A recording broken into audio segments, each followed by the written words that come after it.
हे दोस्तों, मैं चिराग एक और टॉपिक के साथ। तो आज हम देख रहे हैं इन्फ्लेशन अकाउंटिंग का पार्ट। इसमें सबसे पहले देखेंगे इसका कॉन्सेप्ट, जिसमें इन्फ्लेशन आएगा और इन्फ्लेशन अकाउंटिंग का पार्ट आ जाएगा। फिर देखिए इसके 4 मेथड है वो कवर कर लेंगे, और लास्ट में आएगा एडवांटेज और डिसएडवांटेज का पार्ट। तो सबसे पहले देख लेते हैं कॉन्सेप्ट ऑफ इन्फ्लेशन अकाउंटिंग। देखिए पहली लाइन देखिए क्या बोल रहा है। Inflation normally refers to increasing trend in general price level. कि जनरल प्राइस लेवल क्या हो रही है, जैसे ही बढ़ती है नॉर्मली तो वो इन्फ्लेशन का पार्ट कहलाती है। अब देखिए इसमें हाइपर इन्फ्लेशन भी आता है, या हम बोल सकते हैं कि डिस इन्फ्लेशन का पार्ट भी आता है। मैं आपको आगे समझा दूंगा क्योंकि मैंने एक दूसरी पीडीएफ में इसको कवर किया हुआ है। और आप चाहे तो जब भी मैं आपको पीडीएफ ये वाली नई अवेलेबल कराऊंगा तो उसके साथ मैं क्या करूँगा, उस पर्टिकुलर पॉइंट्स को भी कवर कर दूंगा जो कि मैं आपको यहाँ पे बताऊँगा। ठीक है, ये जनरली ये वाला पार्ट मैं बोल रहा हूँ। तो मैंने ये पार्ट कवर कर लिया है। तो इसमें क्या बोल रहा है कि general level of price of goods and services, उसमें धीरे धीरे करके क्या हो रहा है, राइज होता जा रहा है, उसे इन्फ्लेशन बोलते हैं। अब देखिए general level of prices of goods and service क्या हो गया, इसमें इंडिविजुअल गुड्स एंड सर्विस की बात नहीं कर रहा। ये बोल रहा है कि जितने भी गुड्स एंड सर्विसेज हैं जो एक कंट्री में होते हैं, जैसे कहने का मतलब नीडल से लेके बड़ी से बड़ी चीज़, कपड़े हो गए, शू हो गए, फर्नीचर हो गए, मशीनरीज हो गई, ठीक है, जहाज़ हो गए, बड़े कुछ भी हो गया। जनरली आपको पता है कि जब भी वो प्रोड्यूस हो रहे हैं तो उनसे रिलेटेड कुछ ना कुछ चीज़ें क्या हो रही है, महंगी होती जा रही है, प्राइसेस महंगी होती जा रही है। तो उस केस में इन्फ्लेशन भी बढ़ती जा रही है, हाइपर इन्फ्लेशन आता जा रहा है। हाइपर इन्फ्लेशन का मतलब क्या होता है कि धीरे धीरे इन्फ्लेशन की रेट बहुत ज़्यादा बढ़ती हुई जा रही है। और एक आता है डिफ्लेशन। डिफ्लेशन का मतलब क्या होता है, जो भी जनरल लेवल प्राइस का है, यानी गुड्स एंड सर्विसेज का प्राइस का लेवल है वो गिरता हुआ जा रहा है। लेकिन देखिए एक एग्जांपल समझ लीजिए, एक कॉन्सेप्ट समझ लीजिए कि एक है डेवलपिंग कंट्री और एक है डेवलप्ड कंट्री।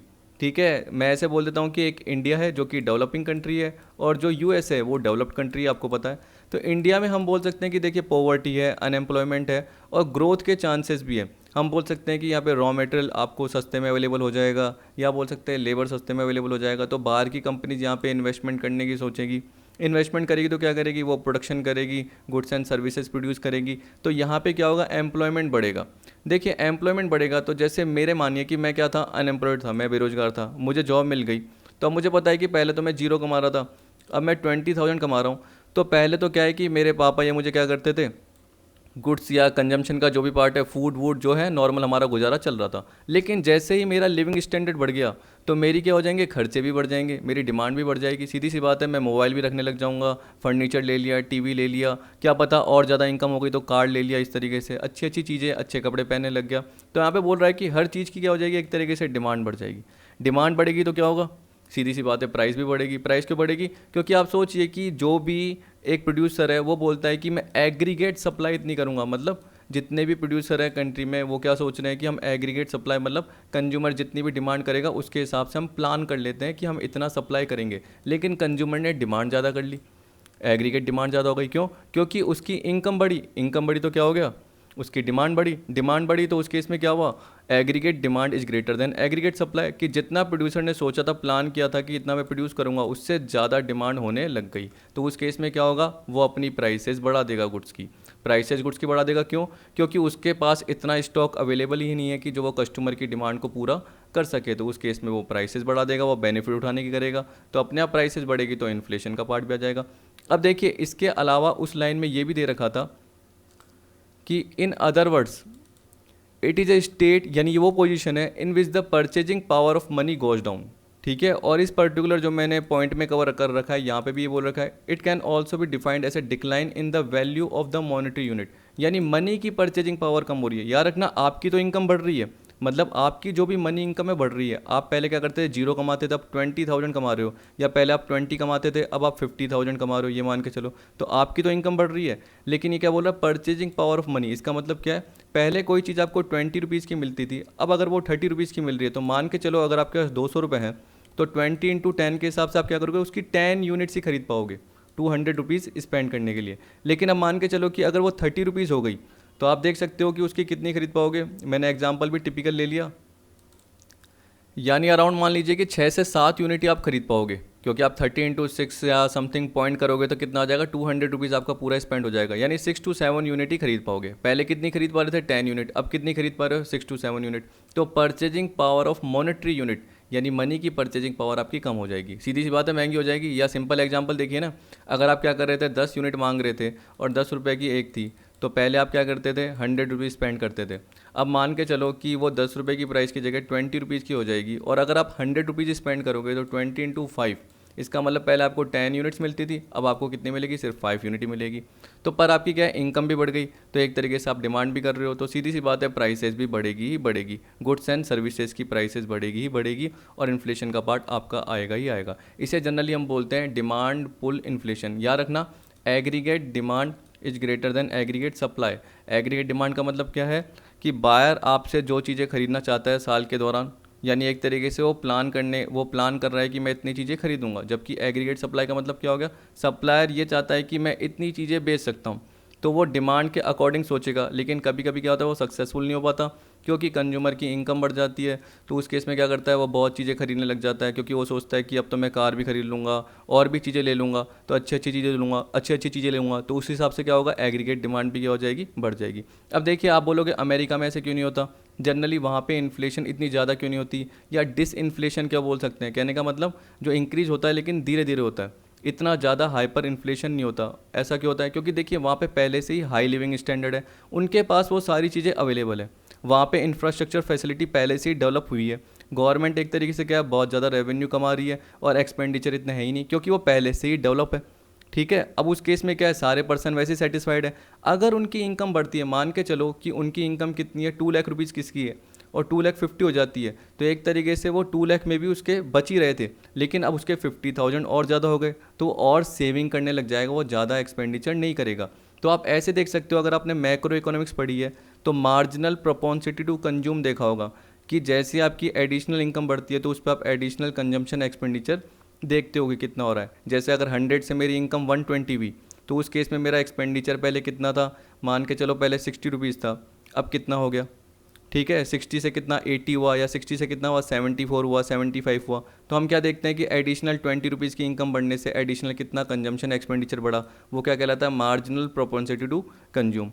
तो जब पुअर कंट्री की देखोगे वो ज़्यादा होगी किसके कंपेरिजन में, डेवलप कंट्री के, यानी डेवलपिंग कंट्री की मार्जिनल प्रोपोंसिटी टू कंज्यूम ज़्यादा होगी, मतलब इनकम बढ़ते ही कंजम्पशन का लेवल क्या हो जाता है, बढ़ जाता है, डिमांड बढ़ेगी, तो उस केस में क्या होगा, प्राइस बढ़ेगी ही बढ़ेगी, जिसे इन्फ्लेशन का पार्ट बोलेंगे। यहाँ दो टाइप की इन्फ्लेशन होती है, एक तो डिमांड पुल जो मैंने आपको बताया यहाँ पे, और एक होता है कॉस्ट पुल। कॉस्ट पुल में क्या होता है, ये मान के चलिए जो भी प्रोडक्शन के फैक्टर होते हैं ना, यानी लेबर। अब देखिए आपको पता है कि एम्प्लॉयमेंट बढ़ेगा, लेबर को पता है कि हमारी रिक्वायरमेंट ज़्यादा हो रही है, तो वो क्या सोचेंगे कि भाई बार बार हमारी रिक्वायरमेंट हो रही है, हम तो वेजेस बढ़ा देते हैं, तो वेजेस का लेवल अपने आप बढ़ जाएगा। जैसे ही लेवल बढ़ेगा तो इनपुट जो भी अवेलेबल हो रहे हैं वो महंगे अवेलेबल हो रहे हैं, तो उस केस में सप्लायर को क्या करना पड़ेगा, वैसे ही प्राइसेस को बढ़ाना पड़ेगा या अपनी सप्लाई को डिक्रीज करना पड़ेगा। तो यहाँ पे ये बोल रहा है कि इसे बोलते हैं कॉस्ट पुश इन्फ्लेशन, जिसमें क्या करना पड़ता है, उसको अपनी सप्लाई को डिक्रीज करना पड़ता है, क्योंकि हम बोल सकते हैं कि उसकी कॉस्ट महंगी पड़ रही है, तो उस केस में उसको अपनी सेलिंग प्राइसेस को बढ़ाना ही पड़ेगा। तो यहाँ पे बोल रहा है inflation is a continuous rise in general level of prices of goods and services. It can also be defined as a decline in the value the purchasing power of the monetary unit. There is too much money chasing too few goods. देखिए यहाँ पे बोल दिया ना, there is too much money chasing too few goods. पहले आप क्या कर पा रहे थे, 20 × 10 के हिसाब से 200, अब अगर प्राइस क्या हो गई 40, अगर आपको 200 एक्सपेंड करना है पहले की तरह, तो अब आप 5 यूनिट ही ले पाओगे। पहले आप 10 यूनिट ले रहे थे, अब आप 5। There is too much money chasing too few goods. तो पहले आप क्या कर रहे थे, 10 यूनिट्स ले पा रहे थे, अब आप 5 यूनिट ही ले पा रहे हो, क्योंकि उस केस में क्या हो गई, प्राइसेस बढ़ गई, 20 रुपीज़ की जगह 40 रुपीज़ हो गई। It is rise in the price level not in the price of particular commodity. तो जनरली क्या बोल रहा है, ये सारे गुड्स एंड सर्विसेज की बात कर रहा है, किसी इंडिविजुअल कमोडिटी की बात नहीं कर रहा। Individual prices rise and fall all the time in a market economy reflecting consumer choices और preferences and changing cost। तो जनरली क्या है, जब भी आप इंडिविजुअल पार्ट देखते हो वो तो क्या है, individual demand, generally individual supply की बात करते हो। जब भी आप एग्रीगेट सप्लाई और एग्रीगेट डिमांड की बात करते हो तो आप सारे गुड्स एंड सर्विसेज की बात कर रहे हो। अगर आप एक सिंगल गुड्स की बात कर रहे हो, एक सिंगल गुड, जैसे मैंने बोला मैंने एप्पल कंज्यूम करा, तो उस केस में क्या है, इंडिविजुअल डिमांड है। अगर मैंने बोला कि मेरे दोस्तों ने भी एप्पल कंज्यूम करा, A consumer, B consumer, C consumer ने क्या करा, एप्पल कंज्यूम करा, तो वो मार्केट डिमांड है। लेकिन हमने एप्पल के अलावा क्या करा, राइस भी कंज्यूम करा, इसके अलावा हमने बैग लिया, फर्नीचर लिया, मशीनरी ली, नीडल ली, ऐसे सारी चीज़ें छोटी मोटी जो भी है या बड़ी चीज़ें जितनी भी ली, तो उस केस में क्या होगा, सारे गुड्स एंड सर्विसेज की बात करेगा, तो वो एग्रीगेट डिमांड की बात करेगा। तो जब भी हम मैक्रो इकोनॉमिक का कॉन्सेप्ट पढ़ते हैं तो एग्रीगेट डिमांड और एग्रीगेट सप्लाई की बात करते हैं। इन्फ्लेशन का पार्ट पढ़ते हैं तो उस केस में हम क्या बोलेंगे, एग्रीगेट। ठीक है, तो यहाँ पे यही बोल रखा कि individual prices rise and fall all the time in market economy reflecting consumer choice. वो किसकी बात कर रहा है? कंज्यूमर प्रेफरेंस की बात कर रहा है, वो माइक्रो इकोनॉमिक्स की बात कर रहा है, न कि मैक्रो की। It is an ongoing process, inflation की बात कर रहा है, not a one time jump in the price level. इसका मतलब कंटिन्यूस राइज होता है, ये नहीं कि डायरेक्टली बढ़ गया और डायरेक्टली प्राइसेस क्या हो गई 10 से 20 हो गई, ऐसा नहीं है, धीरे धीरे करके बढ़ती जा रही है। जैसे आप देखते हो अभी पेट्रोल की प्राइसेस धीरे धीरे करके बढ़ती जाती है, वो part. They are different type of inflation. अब देखिए डिफ्लेशन का मतलब क्या हो गया? इन्फ्लेशन का उल्टा। उसमें बोल रहा है कि प्राइस लेवल क्या होता है? बढ़ता रहता है धीरे धीरे करके, यहाँ पे क्या हो रहा है? घटता रहता है। अब डिस इन्फ्लेशन का मतलब क्या हुआ? यहाँ पे कंटिन्यूस राइज हो रहा है तो एक कांस्टेंट स्पीड से हो रहा होगा। अब देखिए आपको पता है कि इन्फ्लेशन जनरली क्या होता है? दो टाइप का हो सकता है इसके केस में, एक डिस इन्फ्लेशन और एक हाइपर इन्फ्लेशन। देखिए डिस इन्फ्लेशन का मतलब क्या होता है कि आपका जनरल प्राइस लेवल बढ़ तो रहा है लेकिन किस रेट से? स्लो रेट से। बढ़ तो रहा है लेकिन किस रेट से? स्लो रेट से। जबकि हाइपर इन्फ्लेशन का या हाई इन्फ्लेशन का मतलब क्या होता है कि इन्फ्लेशन बढ़ रहा है किस रेट से? हाई रेट से। इंक्रीज हो रहा है लेकिन किस रेट से? हाई रेट से हो रहा है। ठीक है। अब आपका बोल रहा है कि इन्फ्लेशन का ये मतलब नहीं है, inflation is not simply a matter of rising prices. In the long run inflation occur if the quantity of money grows faster than potential GDP. देखिए आ गया ना। अब पोटेंशियल जीडीपी का मतलब क्या हुआ? जो सप्लायर ने सोचा कि मैं इतना प्रोड्यूस कर पाऊंगा गुड्स एंड सर्विसेज, क्या होगा? मार्केट वैल्यू में निकाल पाऊंगा। आप सोचिए कि देखिए कंट्री में जब भी एक साल के दौरान हम देखते हैं कि कितना कंजम्पशन हुआ या कितना एक तरीके से क्या हुआ गुड्स एंड सर्विस का प्रोडक्शन हुआ, तो जीडीपी की बात कर रहे हैं। तो पोटेंशियल जीडीपी कौन सोच रहा है? सप्लायर सोच रहा है कि कंज्यूमर की इतनी डिमांड होगी, उसके हिसाब से मैं क्या करता हूँ? सप्लाई सोचता हूँ, तो वो पोटेंशियल जीडीपी का पार्ट हो गया। लेकिन उसके केस में क्या हो गया? उसकी जगह क्वांटिटी ऑफ मनी ज़्यादा हो गई पोटेंशियल जीडीपी से। इसका मतलब एग्रीगेट डिमांड क्या हो गई?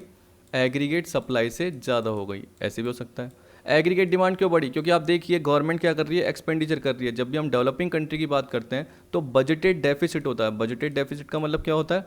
गवर्नमेंट जो भी एक्सपेंडिचर है is greater than government revenue.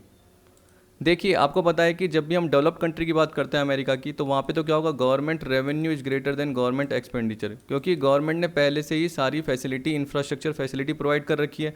वो वैसी डेवलप कंट्री है, वहाँ पे ज़्यादा एक्सपेंडिचर होगा ही नहीं। तो जो भी गवर्नमेंट एक्सपेंडिचर है कम होगा और रेवेन्यू ज़्यादा होगा, तो वहाँ पे इन्फ्लेशन का चांसेस बहुत कम है। लेकिन यहाँ पे हम क्या बोलते हैं? इन्फ्लेशन कब होता है?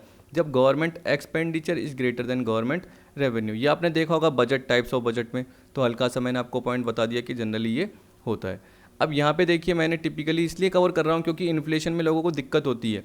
और क्या होता है कि अपने नेट से रिलेटेड टॉपिक में या कहीं ना कहीं इन्फ्लेशन का पार्ट आ जाता है, तो एक तरीके से मान के चलो कि यहाँ पे मेरे को मौका भी मिल गया कि मैं आपको समझा दूँ पूरा का पूरा पार्ट। तो ये बोल रहा है in the short run there are endemic and perhaps diverse reason for causes at the root of the inflation. ये बोल रहा है कि लॉन्ग रन में तो जनरली क्या होता है, जो आपने देखा कि quantity of money grow faster then potential GDP, इसकी वजह से इन्फ्लेशन होता है।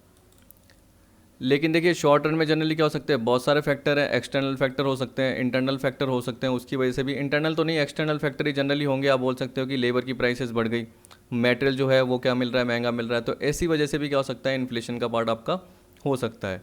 ठीक है। कोई हम बोल सकते हैं कि पैनेडेमिक आ गया, कोई हम बोल सकते हैं जैसे अभी कोविड का पार्ट आ गया, आपने देखा होगा, तो आप बोल सकते हैं कि इन्फ्लेशन का पार्ट तो रहेगा ही रहेगा, क्योंकि प्राइसेस क्या होगी? बढ़ेगी। यहाँ पे बोल रहा है inflation can result from either an increase in aggregate demand और decrease in aggregate supply. Demand pull inflation, और यहाँ पे क्या बोल दिया? Cost push inflation. Cost push inflation is a result of decreased aggregate supply as well as increased cost of production. Itself a result of different factors. देखिए अब cost push में क्या बोल दिया? Decrease aggregate supply as well as increase cost of production. Itself a result of different factor.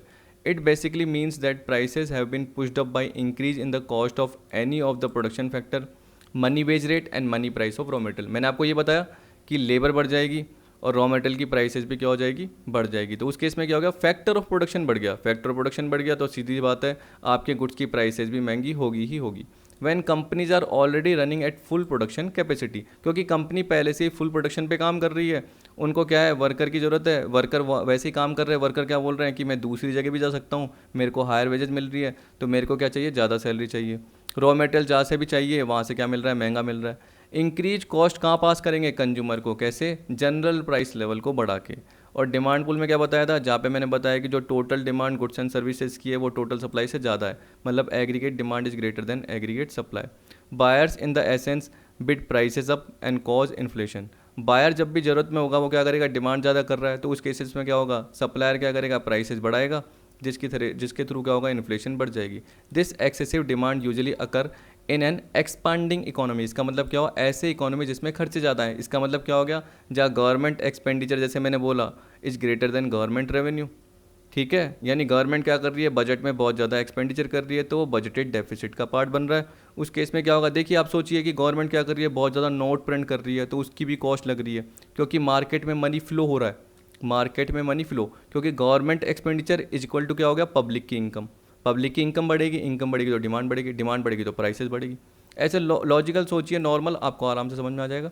ठीक है, तो यहाँ पे ये बोल रहा है, the increase in aggregate demand that causes demand pull inflation can be result of various economic dynamics. For example, the authority may allow the money supply to grow faster than the ability of the economy to supply goods and services. इसका मतलब जो economy की ability है कि इतना वो supply कर सकती है, यानी जो उसने सोचा कि एग्रीगेट सप्लाई है, पर उससे ज़्यादा एग्रीगेट डिमांड कर दी गई, मनी सप्लाई ग्रो की गई, जिससे सामने वाले के पास यानी कंज्यूमर या पब्लिक के पास मनी आ गई। एक तरीके से हम बोल सकते हैं कि जो पब्लिक है उसके हाथ में इनकम आ गई। इनकम आई तो क्या होगा, वो डिमांड ज़्यादा करेगी, तो एग्रीगेट डिमांड क्या होगी, ज़्यादा ही होगी। So there is too much money chasing too few goods. ये हो गया, मनी ज़्यादा है और गुड्स क्या है, कमी है। Increases in government purchases and depreciation of local exchange rate can also increases aggregate demand and start demand pull inflation. However only on ongoing increase in the quantity of money can sustain it. देखिए इस part में generally यही तो बोल रहा है कि government ने क्या करे, अपनी परचेजेस बढ़ा दी, मतलब एक्सपेंडिचर बढ़ गए। इसी तरीके से लोकल एक्सचेंज रेट उसमें डेप्रिशिएशन हो गया, जिससे क्या होगा, एग्रीगेट डिमांड बढ़ जाएगी। ठीक, और डिमांड बढ़ेगी तो डिमांड पुल इन्फ्लेशन का पार्ट आ जाएगा। फिर आपको बोल रहा है, if an economy identify what type of inflation is occurring, कि कॉस्ट पुश हो रही है, डिमांड पुल हो रही है, उस हिसाब से बोल रहा है देन द इकोनॉमी में be better able to rectify rising prices and loss of purchasing power. इसका मतलब इक्विलिब्रियम की सिचुएशन में आ सकते हैं, aggregate demand is equal to aggregate supply. और देखिए अगर आपने कॉन्सेप्ट ढंग से देखे हो तो आपने कीन्स का भी पढ़ा होगा। कीन्स आपने देखा होगा, जेएम कीन्स, उसके हिसाब से आपने देखा था कि शॉर्ट रन में जनरली क्या होता है, तो फुल एम्प्लॉयमेंट का level aggregate supply is equal to aggregate demand वाला आपने देखा होगा। ठीक, अगर आपने नहीं देखा तो आप क्या करिए, मैक्रो इकोनॉमिक्स का टॉपिक लीजिए, उसके थ्रू पढ़ के देखिए, आपको और ज़्यादा डिटेल में समझ में आएगा। फिर भी मैंने देखिए थोड़ा सा इकोनॉमिक का टॉपिक यहाँ पे ले लिया, जिससे आपको थोड़ा सा आइडेंटिफाई हो जाए कि मैं क्या कहना चाहता हूँ। अब यहाँ पे हम बात कर रहे हैं इन्फ्लेशन अकाउंटिंग की। अब आ रहा है इन्फ्लेशन अकाउंटिंग। देखिए, inflation accounting is a system of accounting which show the effect of changing cost and price on affair of A business unit during an accounting year. देखिए जनरली ये बात कर रहा है कि जब आप ट्रेडिशनल अकाउंटिंग का पार्ट देखते हो तो आप क्या करते हो, हिस्टोरिकल कॉस्ट देखते हो। जबकि हम इन्फ्लेशन अकाउंटिंग की बात करते हैं तो बोल रहे हैं कि करंट में क्या मार्केट प्राइस चल रही है, यानी प्रिवेलिंग प्राइस क्या है, उसके हिसाब से आप रिपोर्टिंग करो। तो इन्फ्लेशन अकाउंटिंग देखिए वहाँ पे एप्लीकेबल होती है जहाँ पे हम बोल सकते हैं कि बहुत ज़्यादा हाइपर इन्फ्लेशन हो, हाई इन्फ्लेशन हो, तो वहाँ पे हम बोल सकते हैं कि देखिए आपने देखा होगा इंटरनेशनल अकाउंटिंग स्टैंडर्ड बोर्ड है, तो वो एक तरीके से क्या प्रेफर करता है कि अगर आपकी कंट्री में हाइपर इन्फ्लेशन है तो आप ऐसा कीजिए कि आप ट्रेडिशनल अकाउंटिंग तो मेंटेन कर रहे हो अपने लॉ के अकॉर्डिंग, लेकिन साथ में क्या कीजिए कि आप इन्फ्लेशन अकाउंटिंग को भी फॉलो कीजिए, जिससे एक्चुअल कंडीशन पता चल जाएगी। क्योंकि आप देख रहे हो कि आपने कोई 5 साल पहले मशीन खरीदी और इसकी वैल्यू कितनी है, 5 लाख, और उस पर डेप्रिशन लगते लगते अभी तक वो 4 लाख हो गई 5 साल बाद, मतलब आज। लेकिन जब आपने उसकी क्या है इन्फ्लेशन के अकॉर्डिंग प्राइस देखी तो आपको पता चला कि उसकी प्राइस कितनी दिख रही है, आपकी 7 लाख दिख रही है, यानी आपकी जो परचेज प्राइस है उससे ज़्यादा भी दिख रही है। तो आपको आज के हिसाब से और डेप्रिशिएशन ये सब लेते हुए, क्योंकि आप क्या करोगे, जो भी इन्फ्लेशन का पार्ट लोगे वो बैलेंस शीट पे तो लोगे ही, पीएनएल वाले पार्ट पे भी ले सकते हो। जो मैं आपको मेथड्स बताऊंगा उसमें ज़्यादातर पार्ट में बैलेंस शीट और पीएनएल दोनों से रिलेटेड इन्फ्लेशन का पार्ट लिया गया है। तो यहाँ पे देखिए क्या बोल रहा है कि 4 लाख है, 4 लाख की जगह वो 7 लाख हो गई, तो आप 7 लाख पे दिखाओ। आप हिस्टोरिकल कॉस्ट पे क्यों दिखा रहे हो, बुक वैल्यू पे मत दिखाओ। तो इन्फ्लेशन अकाउंटिंग ये बोलती है। ठीक है, तो यहाँ पे बोल रहा है कि the effect of changing cost and prices on affair of business unit during an accounting year. इसलिए याद रखना कि इसको हम क्या बोलते हैं, प्राइस लेवल अकाउंटिंग भी बोलते हैं, या something price level changes accounting बोलते हैं। क्यों, क्योंकि यहाँ पे प्राइस लेवल में चेंजेस हो रहा है। While the cost in the traditional accounting refer to the historical cost, in inflation accounting it represents the cost that prevails at the time of reporting. देखिए जब भी आप रिपोर्टिंग कर रहे हो, इसका मतलब क्या है, जब आप वापस से बैलेंस शीट पीएनएल बना रहे हो तो आप क्या कर रहे हो, इन्फ्लेशन अकाउंटिंग का पार्ट कवर कर रहे हो, वो वाली कॉस्ट कवर कर रहे हो जो मार्केट में एक्चुअली प्रिवेल कर रही है। ठीक, अब देखिए ये बोल रहा है अब देखिए इसमें बोल रहा है inflation accounting comprises a range of accounting models design to correct problems arising from historical cost accounting in presence of high inflation and hyper inflation. तो आप बोल रहा है कि आपको बोल रहा है जब आप हिस्टोरिकल कॉस्ट अकाउंटिंग फॉलो करते हैं और उस केस में हाई इन्फ्लेशन हाइपर इन्फ्लेशन आ गया तो वो गलत हो जाता है मेथड। लेकिन इन्फ्लेशन अकाउंटिंग क्या करता है, वो अकाउंटिंग मॉडल्स बताता है या वो मेथड्स बता रहा है जिसके थ्रू आप प्रॉब्लम्स को क्या कर सकते हो, सही कर सकते हो। एक पर्टिकुलर वो डिज़ाइन कर सकते हो मॉडल को या मेथड चूज़ कर सकते हो जिसके थ्रू आप करंट वैल्यू पे क्या कर रहे हो, रिपोर्ट कर रहे हो। It is A special technique use two factor in the impact of soaring or plummeting cost of the goods in some regions of the world have on the reported figure of international companies। तो यहाँ पे ये बोल रहा है, देखिए ये बोल रहा है कि एक स्पेशल टेक्निक है जिसके थ्रू आप पता कर सकते हो कि जो भी इंटरनेशनल कंपनीज है उसके रिपोर्टेड फिगर मतलब उनकी भी बैलेंस शीट P&L आप पता कर सकते हो। क्योंकि हम बोल सकते हैं कि देखिए ये बोल रहा है impact of soaring and plummeting cost of goods in some region of the world. अब इसका मतलब क्या हो गया कि आपको पता है कि कॉस्ट बढ़ती रहती है धीरे धीरे करके, तो जो इन्फ्लेशन का पार्ट हो रहा है उसके थ्रू धीरे धीरे हाई कॉस्ट बढ़ती जा रही है, जबकि आप उसको बुक्स में नहीं दिखा रहे हो। लेकिन इन्फ्लेशन अकाउंटिंग के थ्रू आप उसको बुक्स में दिखा रहे हो तो उस केस में इन्फ्लेटेड कॉस्ट पता चल जाएगी या आज के हिसाब से वैल्यू पता चल जाएगी। तो जो देखने वाला एक्सटर्नल यूज़र हो गया, ठीक है, वो आराम से पता कर पाएगा कंपनी की इन्फॉर्मेशन और एक तरीके से हम बोल सकते हैं कि डिसीजन मेकिंग में उसको आसानी होगी। For example, in countries experiencing hyperinflation, the International Accounting Standard Boards require corporation to implement financial capital maintenance in unit of constant purchasing power in term of monthly published consumer price index। अब देखिए यहाँ पे क्या बोल दिया कि international accounting standard board ने बोल दिया कि कंट्री जहाँ पे हाइपर इन्फ्लेशन हाई इन्फ्लेशन का पार्ट ज़्यादा है तो जनरली उनको क्या करना पड़ेगा, constant purchasing power technique use करनी पड़ेगी। मैं ये पहला मेथड बताऊंगा जिसमें जनरली क्या होता है, आप जनरल इंडेक्स ले लेते हो, क्या ले लेते हो, जनरल प्राइस इंडेक्स ले लेते हो। जनरल प्राइस इंडेक्स के आपके दो पार्ट रहते हैं, एक तो कंज्यूमर प्राइस इंडेक्स होता है और एक आपका होता है होलसेल प्राइस इंडेक्स। किसका, जनरल प्राइस इंडेक्स का, ठीक है। तो ये बोला जो भी जनरल प्राइस लेवल की हम बात कर रहे हैं, जनरल प्राइस इंडेक्स की बात कर रहे हैं, इसका मतलब किसी इंडिविजुअल एसेट्स के इंडेक्स की बात नहीं कर रहे हैं, पूरे as a whole goods and services का एक जनरल प्राइस लेवल की बात कर रहे हैं और उसके बेसिस पे इंडेक्स देख रहे हैं। तो जो भी मंथली पब्लिश होता है उसके बेसिस पे आज की वैल्यू कैलकुलेट कर रहे हैं। देखिए सिंपल कॉन्सेप्ट है, अगर आपने कैपिटल गेन का कॉन्सेप्ट पढ़ा है और इंडेक्स कॉस्ट ऑफ एक्विजिशन का पार्ट पढ़ा है तो आपने ये देखा होगा कि 2005 में हमने क्या करी, मशीन खरीदी थी कोई भी पर्टिकुलर या कैपिटल एसेट खरीदी थी और उसको हमने क्या कर दिया 2019-20 यानी 2019-20 में बेच दिया। तो आपको क्या करना पड़ेगा, आज के हिसाब से उसकी इंडेक्स कॉस्ट ऑफ एक्विजिशन देखनी पड़ेगी जब आपने बेचा उसके हिसाब से। तो आपने सेल वैल्यू तो निकाल ली जो कि आज की वैल्यू है, लेकिन इंडेक्स कॉस्ट ऑफ एक्विजिशन आप कैसे निकालोगे, तो 2005 का आपको इंडेक्स दे रखा होगा और 2019-20 का भी आपको इंडेक्स दे रखा होगा, यानी 5-6 का अराउंड आपको इंडेक्स दे रखा होगा। मान के चलिए कि कोई 1 लाख की मशीन आपने खरीदी थी 2005 में और उसका इंडेक्स कितना था, या 2 लाख की खरीदी थी उसका इंडेक्स 200 था, ठीक है। अब मान के लो 2019-20 में वो 500 इंडेक्स हो गया प्राइस इंडेक्स। तो आप देख सकते हो कि जो पहले 2 लाख रुपीज़ की थी कॉस्ट ऑफ एक्विजिशन, इंडेक्स की वजह से वो 5 लाख की हो गई, 2 लाख अपॉन 200 इंटू 500, ठीक है। अब अगर मान लो कि आपने उसको आज कितने में बेचा था, यानी 2019-20 में उसको 8 लाख में सेल किया था, तो 8 लाख माइनस क्या करोगे, 2 लाख थोड़ी करोगे, वो गलत हो जाएगा। जबकि आज के हिसाब से उसको कन्वर्ट करके आपने 5 लाख में कन्वर्ट कर दिया तो 8 में से 5 गए, इस तरीके से बोल रहा है। तो ये बोल रहा है कि सारे पार्ट में मेंटेन करो, इसका मतलब बैलेंस शीट में भी P&L में भी वो भी मेंटेन करो, ठीक। तो ये बोल रहा है this does not result in capital maintenance in unit of constant purchasing power since that can only be achieved in term of daily index. देखिए इसमें ऐसा बोल रहा है कि जो इंटरनेशनल अकाउंटिंग स्टैंडर्ड बोर्ड है उसने तो जनरली क्या बोला, monthly publish consumer price index निकाल लीजिए, यानी जो भी है उसके बेसिस पे क्या कीजिए, आज की प्राइस निकाल लीजिए क्योंकि रियल प्रॉफिट दिखाना है उसके बेसिस पे। लेकिन अगर आप कैपिटल मेंटेनेंस चाहते हो रियल में तो उस केस में आपको डेली इंडेक्स एक तरीके से देखना पड़ेगा, तब जाके आप इसको अचीव कर सकते हो, वरना मुश्किल हो जाता है थोड़ा सा, ऐसे बोल दिया है। तो एडवांटेज के पार्ट में जनरली वही ट्रू एंड फेयर व्यू दिखाएगा, सीधी सी बात है, डिसीजन मेकिंग में आसानी होगी, सिंपल पार्ट है, ठीक है। और आपको पता है कि जैसे आप रेशो क्या करते हो, बुक वैल्यू के बेसिस पे लेते हो, जबकि आज की वैल्यू के बेसिस पे लोगे तो अच्छा होगा, इस तरीके से एडवांटेज दे रखें। और डिसएडवांटेज के पार्ट में आपके धीरे धीरे क्या आएंगे, जो डेप्रिसिएशन चार्ज होता है जो करंट वैल्यू के बेसिस पे होता है, जबकि इनकम टैक्स अथॉरिटी क्या बोलती है कि बुक वैल्यू के बेसिस पे करो, तो कुछ चीज़ें क्या है लीगली एप्लीकेबल नहीं हो पाती। अब आप इन्फ्लेशन के फॉर्म में एडजस्ट करते हो, वैल्यू कम ज़्यादा होती रहती है, तो उस केस में क्या होता है, कभी कभी बायसनेस भी हो जाती है। जो पर्टिकुलर वैल्यू कर रहा है पर्सन वो कभी क्या करता है, प्राइसेस को बढ़ रही है लेकिन क्या करता है, कम तरीके से चार्ज कर लेता है या प्राइस इंडेक्स को गलत ले लेता है। तो इस तरीके से बहुत सारे डिसएडवांटेज आ सकते हैं, लेकिन वो बाद में देखेंगे। अभी देख रहे हैं 4 methods of price level accounting. Simple है। सबसे पहले क्या दे रखा है आपको, करंट परचेजिंग पावर टेक्निक, जो कि जनरली अभी हमने देखा था इंडेक्स कॉस्ट ऑफ एक्विजिशन का। जैसे मैंने आपको पार्ट बताया कैपिटल गेन का, कि सेल वैल्यू होती है, उसमें से आप क्या करते हो, जो भी ट्रांसफ़र के एक्सपेंस होते हैं वो लेस करते हो, फिर माइनस क्या करते थे, इंडेक्स कॉस्ट ऑफ एक्विजिशन। तो यहाँ पे बोलता है कि एक कन्वर्जन फैक्टर होता है, जिसमें जनरली हम क्या करते हैं, जो भी हिस्टोरिकल कॉस्ट होते हैं उसको क्या करते हैं, आज की वैल्यू के बेसिस पे, करंट परचेजिंग पावर के बेसिस पे कन्वर्ट करने की सोचते हैं। तो उसको कैसे कन्वर्ट करेंगे, हमें पता है कि कोई मशीन, जैसे मैंने आपको बता दिया था कि कोई, हमने बोल दिया कि मशीन मैंने 10 साल पहले ख़रीदी, और 10 साल पहले ख़रीदी वो कितने की थी, 10 लाख की थी।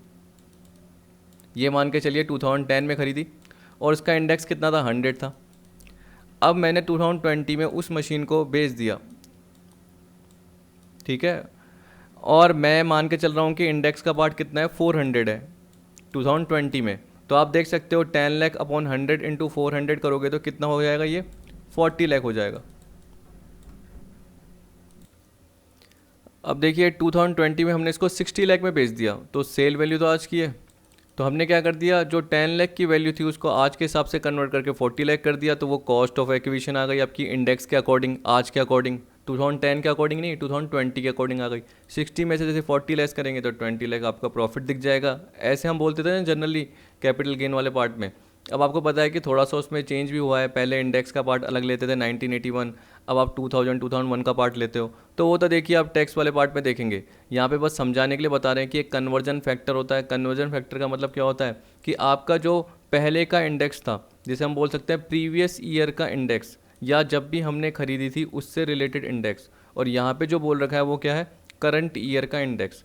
जिस साल हम क्या बोल सकते हैं कि हमने कोई ट्रांजैक्शन किया है या रिपोर्टिंग किया है, जिस साल हम बेच रहे हैं जैसे ये बोल रहे हैं, या हम रिपोर्टिंग कर रहे हैं, हमें पता है कि हमें आज के हिसाब से दिखाना है 2019-20 के हिसाब से। तो आज की वैल्यू क्या होगी, यानी करंट ईयर इंडेक्स क्या होगा, तो वैल्यू क्या हो गई, 40 लाख हो गई।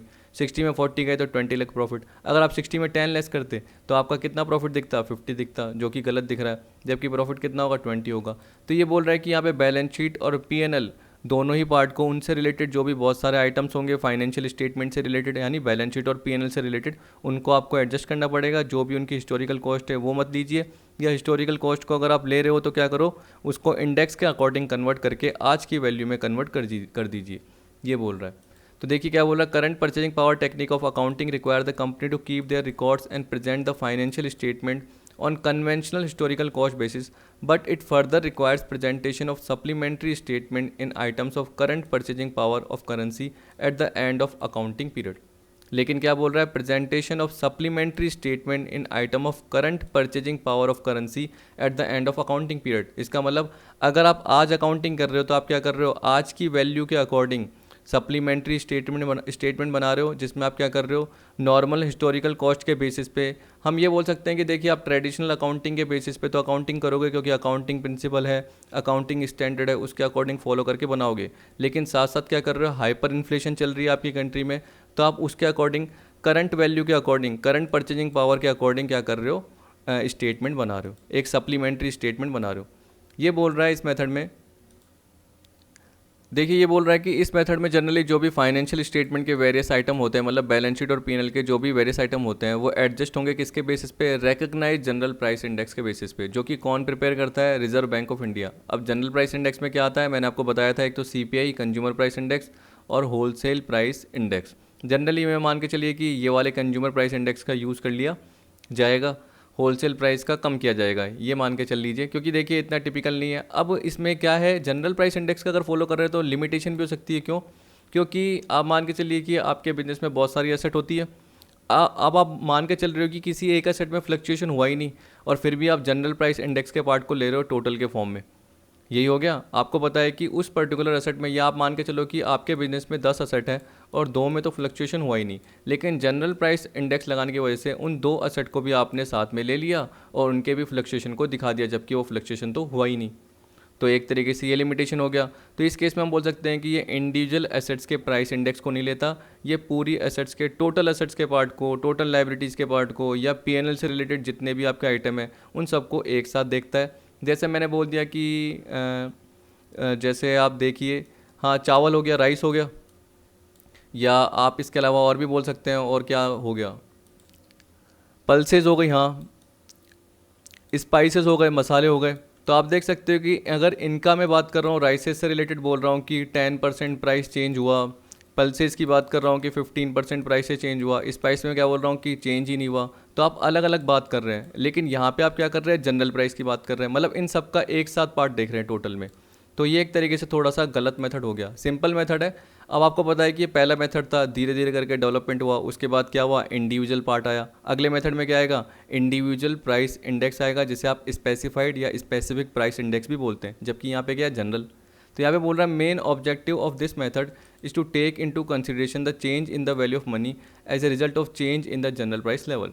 It helps in presenting the financial statement in terms of a unit of measurement of constant value when both cost and revenue have been changing due to changes in the price level. तो generally क्या बोल रहा है कि जो भी financial statement आप present करना चाहते हो, किसके बेसिस पे प्रेजेंट करना चाहते हो, एक कांस्टेंट वैल्यू के बेसिस पे। आपको पता है कि प्राइस लेवल में चेंज हुआ, तो आप चाहते हो कि प्राइस लेवल में जो भी फ्लक्चुएशन हुआ उसको आप दिखाना चाहते हो कि कितना फ्लक्चुएशन हुआ, तो आप एक कांस्टेंट वैल्यू मतलब एक इंडेक्स लोगे जो कि जनरल प्राइस लेवल से रिलेटेड होगा।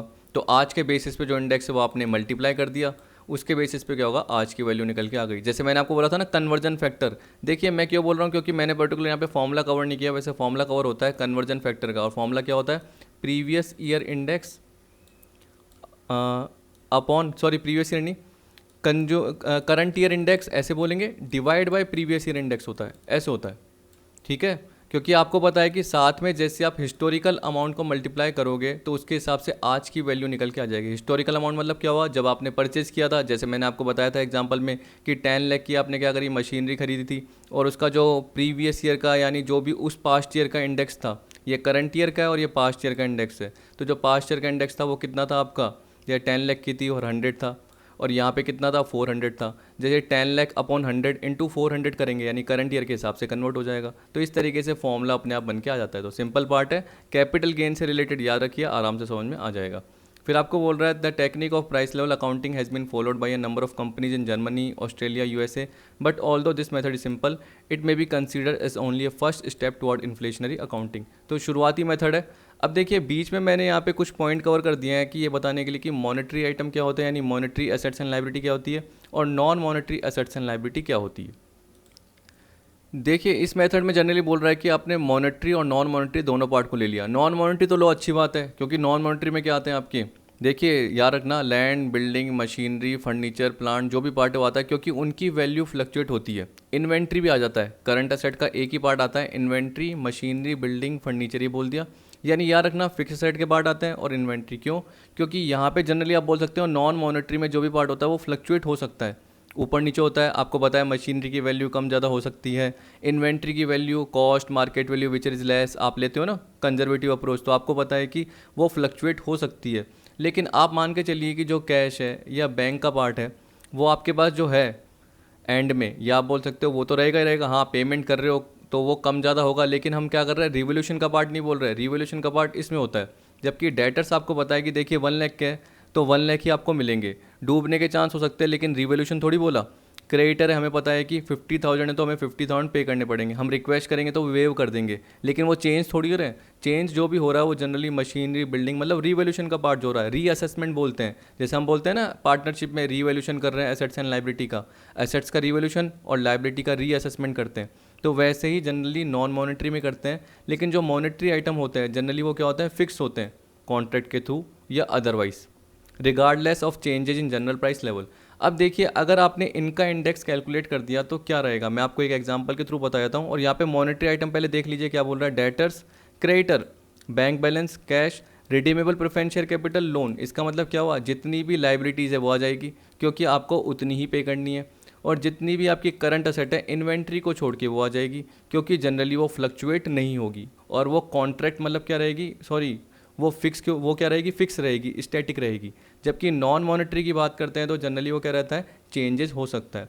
अब देखिए आप मॉनेटरी के लिए क्या बोल रहा है, the value of these item is fix as we are not going to get more from debtors or pay more to creditor regardless of general increase in the price level. इसका मतलब price level कितना भी बढ़े या कम हो, debtor से जितना मिलेगा उतना ही मिलेगा, और क्रेडिटर को जितना पे करना पड़ेगा उतना ही पे करना पड़ेगा। ये तो है नहीं कि ज़्यादा पे करेंगे या कम पे करेंगे, और ये भी है नहीं कि डेटर से ज़्यादा मिलेगा या कम मिलेगा, नॉर्मली होगा। लेकिन इससे देखिए थोड़ा ये तो पता चल जाएगा कि लॉस या प्रॉफिट का क्या इफेक्ट हो रहा है मॉनेटरी एसेट्स पे और ओइंग लाइबिलिटी पे। ये बोल रहा है, ये भी पता चल सकता है ना, क्योंकि देखिए नॉन मॉनेटरी से तो अच्छी बात है, क्योंकि रिवोल्यूशन होगा तो उस केस में क्या होगा, जनरल प्राइस लेवल के बढ़ने से या कम होने से फ़र्क पड़ेगा। लेकिन ये तो फिक्स है, तो मॉनेटरी एसेट्स की क्या है, लॉस या प्रॉफिट का इफेक्ट पता चल जाएगा। कैसे, मान के चलिए एक डेटर से 50,000 के, अब आपको पता है कि 3 महीने हो गए तो 3 महीने बाद भी आपको 50,000 ही मिलेंगे। लेकिन अगर आपने जनरल प्राइस लेवल के अकॉर्डिंग, मतलब प्राइस इंडेक्स के अकॉर्डिंग उसको कैलकुलेट करा और आज के हिसाब से वैल्यू देखी, तो मान के चलिए जब 50,000 के 3 महीने पहले थे तो 500 इंडेक्स था, लेकिन जैसे 3 महीने बाद देखा तो प्राइस लेवल का इंडेक्स क्या हो गया, 600। तो यहाँ पे हम बोल सकते हैं कि ये किससे रिलेटेड है, पास्ट से रिलेटेड, और ये करंट का हो गया। तो इसका मतलब डेटर्स कितने को, 60 के। लेकिन हमें डेटर से कितना पैसा मिलेगा, 50 ही मिलेगा 3 महीने बाद भी। डेटर ये थोड़ी बोलेगा कि आज के हिसाब से हमने तय किया था, हमने तो जो तय किया था वो क्या बोला था, 3 महीने की उधार है, 3 महीने बाद क्या करूँगा, मैं आपको पेमेंट कर दूंगा, तो मैं तो आपको 50 दूंगा, ये थोड़ी 60 दूंगा। लेकिन अगर हम इन्फ्लेशन अकाउंटिंग कर रहे हैं तो हमें क्या करना पड़ेगा, बैलेंस शीट, मतलब उसमें करंट असेट्स को भी दिखाना पड़ेगा इस वैल्यू पे, 60 पे। तो हम बोल सकते हैं कि 10,000 के लॉस का इम्पैक्ट आ जाएगा। The effect of the loss और प्रॉफिट ऑन मॉनेटरी असेट्स और ओइंग लाइबिलिटीज ऑल्सो असर्टेन, ये आ गया। इसी तरीके से देखिए क्या होता है कि मान के चलिए कि अगर प्राइस लेवल का इंडेक्स कम आ गया तो हम क्या बोलेंगे, फ़ायदा हो गया। फ़ायदा क्या हो गया कि हमें 50,000 मिल रहे हैं जबकि वैल्यू क्या थी, कम थी, 40,000। मान के चलो कि इंडेक्स 400 हो गया 600 की जगह, तो इसका मतलब क्या हो गया कि 40,000 वैल्यू हो गई 3 महीने बाद, जबकि हमें कितने मिल रहे हैं, उससे 50,000 मिल रहे हैं, तो फ़ायदा हो गया। वैसे ही लाइबिलिटी में उल्टा सोच लीजिए कि हमें जैसे क्या करना था, 50,000 पेमेंट करना था, और क्या हो गई, 60,000 वैल्यू हो गई, तो हम क्या कर रहे हैं, 50 पे कर रहे हैं, जबकि हम 60 पे कर सकते थे। अगर हम प्राइस लेवल के हिसाब से सोचते तो हमारा फ़ायदा हो गया कि हमें तो सिर्फ 50 पे करना है। तो जब क्या होगा, प्राइस लेवल के अकॉर्डिंग अगर लाइबिलिटी की वैल्यू बढ़ जाती है तो हम क्या बोलेंगे, फ़ायदा है। फ़ायदा है क्यों, क्योंकि हमें कम पे करने की ज़रूरत है। तो हम क्या बोल रहे हैं कि हमें उतना ही पे करना है, क्योंकि यहाँ पे क्या कॉन्ट्रैक्ट के थ्रू प्राइस फिक्स है मॉनेटरी में, जबकि नॉन मॉनेटरी में क्या होती है, फ्लक्चुएट होती रहती है। तो ये बोल रहा है, holder of monetary asset loose if there is increase in general price index because purchasing power of assets own is actually decrease. ये आ गया। मैंने आपको क्या बताया कि डेटर्स की वैल्यू कितनी हो गई, 60,000 हो गई, लेकिन मिलेंगे तो 50 ही। Debtors are not going to pay more, तो वो 60,000 ज़्यादा पे नहीं करें, यानी 10,000 ज़्यादा पे नहीं करेंगे because of increasing in the price level. तो प्राइस लेवल बढ़ने से क्या हुआ, 60,000 हो गई वैल्यू, लेकिन उन्होंने पे कितना करा, हमें 50,000 ही दिया। Similarly balance of cash in hand is not going to increase because of inflation, वो तो वही रहेगा। Thus the amount of monetary assets are fix by contract और otherwise in term of rupee regardless of change in general price level. ठीक है। On the other hand decrease in the general price level is gain. जब भी asset से related देखोगे और price level कम हो गया तो वो गेन है, क्योंकि हम क्या बोलेंगे, हमें 50,000 मिल रहे हैं जबकि जनरल प्राइस लेवल कम होने की वजह से डेटर की वैल्यू कितनी हो गई थी, 40, लेकिन हमें तो मिलेंगे 50 because it increases the purchasing power of monetary assets owned. जो हमने मॉनेटरी एसेट मतलब डेटर ओन करके बैठे हैं उसकी वैल्यू कितनी है, 50,000, तो पावर बढ़ गई। अब देखिए मेजर वीकनेस क्या बोल रहा है कि आप जनरल प्राइस इंडेक्स को फॉलो कर रहे हो, इसका मतलब क्या है कि वो जो भी इंडिविजुअल एसेट्स में चेंजेस हो रहे हैं उसको अकाउंट नहीं करता। Sometime it is possible that there may be an increase in the general price index but there may not be any increase in the value of a particular asset of a certain company. मैंने आपको example में ये बताया, ठीक है। Rather there might be a decrease, जरूरी नहीं कि देखो जनरल प्राइस इंडेक्स तो बढ़ गया लेकिन उस असेट्स की वैल्यू कम हो रही है या उसमें चेंज ही नहीं हुआ, ऐसे भी हो सकता है। जबकि आपने जनरल प्राइस के हिसाब से उनको कैलकुलेट कर दिया और उस पर्टिकुलर असेट को भी ले लिया जो ना तो चेंज हुई थी या क्या पता वो डिक्रीज हो गई थी, फिर भी आपने उसको ले लिया। दूसरा, the technique seem to be more of theoretical nature than of any practical utility. ये जनरली थियोरटिकल नेचर की हो रही है, कोई प्रैक्टिकली अप्लाई नहीं होती, ये बोल रहा है। इन ए कंट्री लाइक इंडिया, ये बोल रहा है इंडिया में जनरली क्या होता है, जो भी प्राइस इंडेक्स क्रिएट किए जाते हैं, जैसे अभी हमने कंज्यूमर प्राइस इंडेक्स की बात बोली, जनरली कभी कभी क्या बोल रहे हैं, करेक्ट नहीं होते हैं क्योंकि फ्लक्चुएशन ज़्यादा होता है and it may be further cause inaccurate presentation of the financial statement. आप generally index cost of acquisition भी देखते हो, ठीक है, इनकम टैक्स के अकॉर्डिंग, तो ये बनाए हुए होते हैं। अब आपको पता है कि आज के करंट पर्सपेक्टिव में देखोगे 3 या 6 महीने बाद भी क्या होता है, जीडीपी की वैल्यू या उस हिसाब से आप देखते हो कि कम ज़्यादा होती रहती है, तो उस केस में क्या होता है, प्राइस इंडेक्स भी फ्लक्चुएट होता रहता है। तो अगर आप मंथली डेटा देखोगे और 15 दिन बाद ही कोई इम्पैक्ट आ गया तो प्राइस इंडेक्स फ्लक्चुएट होते रहेंगे, या हम बोल सकते हैं कि जो पर्सन है वो ढंग से कैलकुलेट नहीं कर पा रहे, तो हम बोल सकते हैं कि जो फाइनेंशियल स्टेटमेंट का प्रेजेंटेशन है वो इनएक्यूरेट आएगा, क्योंकि वैल्यूएशन भी उसके बेसिस पे हुआ है, गलत प्राइस इंडेक्स के बेसिस पे। ये आ गया। अब आपको दे रखा है रिप्लेसमेंट कॉस्ट अकाउंटिंग टेक्निक। अब देखिए इसमें जनरली क्या कर रहा है, इंडिविजुअल बेसिस पे ले रहा है। पर्टिकुलर एसेट का, हर इंडिविजुअल एसेट्स का क्या होगा, इंडिविजुअल प्राइस इंडेक्स होगा।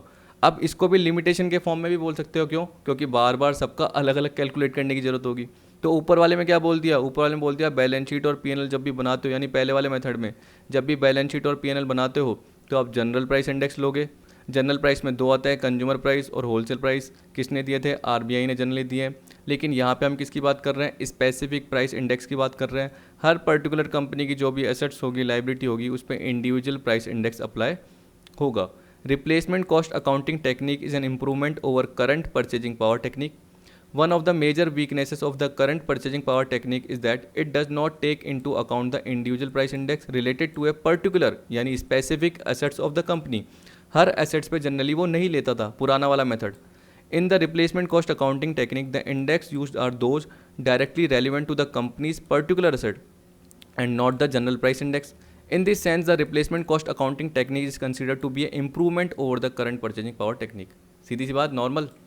अब यहाँ पे क्या बोल दिया, but adopting the replacement cost accounting technique will mean using a number of price indices for conversion of financial statement and it may be very difficult to find out the relevant price index to be used in a particular case। इसका मतलब क्या हो गया, हर assets के लिए, ठीक है, हर PNL वाले आइटम के लिए, एक्सपेंस इनकम के लिए आपको क्या करना पड़ेगा, प्राइस इंडेक्स देखना पड़ेगा। तो इंडिविजुअल पार्ट के लिए बार बार देखना पड़ेगा।